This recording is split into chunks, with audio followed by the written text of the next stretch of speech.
जय जिनेंद्र बच्चों। अच्छा, आज हम आपसे एक क्वेश्चन पूछते हैं। ये बताओ कि क्या एक बंदर भगवान बन सकता है? लगता तो नहीं है, लेकिन एक्चुअली बन सकता है।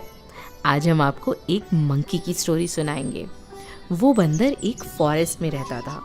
बंदर भाई फॉरेस्ट में रहकर खूब फल फूल खाते थे। एक पेड़ से दूसरे पेड़ पर खूब उछल कूद करते थे।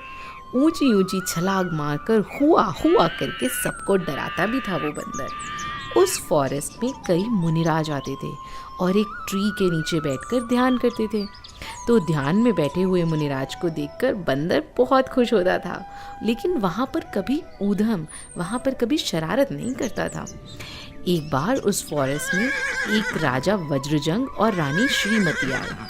उन राजा के 2 पुत्र थे, मतलब ही हैड 2 सन जो मुनि बन गए थे। वो दोनों मुनि उसी फॉरेस्ट में आ पहुँचे। तब राजा रानी ने उन दोनों मुनि राजों को भक्ति भाव से आहार दिया। बंदर पेड़ के ऊपर बैठा बैठा सब देख रहा था कि ये राजा रानी कितने अच्छे भावों से मुनि महाराज को आहार दे रहे हैं। ये सब देखकर उसके मन में आया कि यदि मैं मनुष्य होता तो मैं भी इन राजा की तरह मुनियों की सेवा करता। लेकिन देखो, मैं तो एनिमल हूँ, मैं तो पशु हूँ। मेरा ऐसा फॉर्चून कहाँ कि मैं मुनिराज को आहार दे सकूँ। आहार दान के बाद वे मुनिराज उपदेश देने लगे। राजा रानी उनका उपदेश सुन रहे थे और बंदर भी दोनों हाथ जोड़कर मुनिराजों की वंदना कर रहा था और वहाँ बैठा बैठा उपदेश सुन रहा था। ये सब देखकर राजा बहुत सरप्राइज हुआ और उन्होंने मुनिराज से पूछा, हे मुनिराज, ये बंदर कौन है? मुनिराज ने कहा, राजा, ये बंदर पूर्व जन्म में नागदत्त नाम का एक बनिया था। उस समय उसने बहुत कपट भाव, बहुत ही गंदे चीटिंग वाले भाव किए थे। मायाचारी करने के कारण ये नेक्स्ट जन्म में बंदर बना। आपको पता है, जो व्यक्ति कपट करता है, मायाचारी चीटिंग करता है, उसको तिर्यंच गति मिलती है। मुनिराज ने कहा, राजा, जिस प्रकार इस भव में हम तुम्हारे पुत्र थे ना, उसी प्रकार इस बंदर का जीव फ्यूचर में आपका पुत्र होगा और भविष्य में जब आप ऋषभदेव तीर्थंकर बनोगे ना, तो ये जीव आपका गणधर बनेगा और मोक्ष प्राप्त करेगा। मुनिराज के मुंह से ये सुनकर बंदर तो बहुत खुश हुआ और खुश होकर मुनिराज के चरणों की वंदना करके आनंद से नाचने लगा।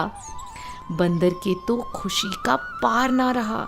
His happiness had no bounds.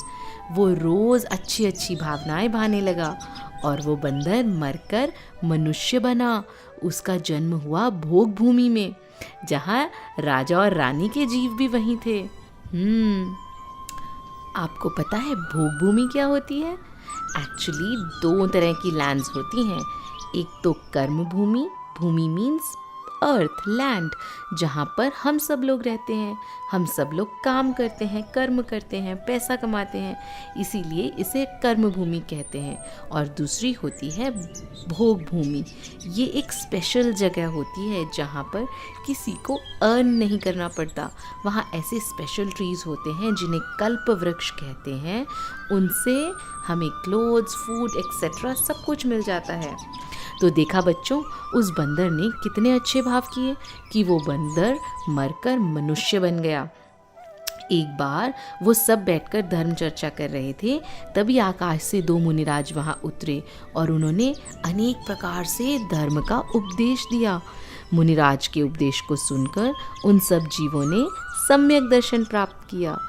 फिर वो सभी जीव वहाँ से अपनी आयु पूरी करके अपनी एज कंप्लीट होने पर स्वर्ग चले गए और उसके 4 भव के बाद राजा जो थे ना, राजा का जीव बना ऋषभदेव तीर्थंकर और जो बंदर का जीव था वो बना उनका पुत्र, हिज सन, और उसका नाम था गुणसेन।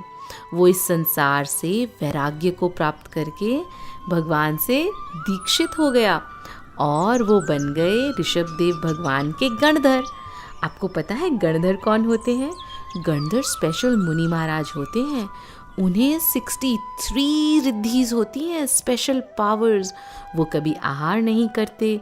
भगवान का उपदेश सुनकर उससे वो द्वादशांग वाणी में कंपाइल करते हैं। They make 12 parts of the Jinvani, और उसी बर्थ से मोक्ष भी प्राप्त करते हैं। तो गुणसेन ने भी तपस्या करके केवल ज्ञान प्रकट किया और फिर मोक्ष प्राप्त किया।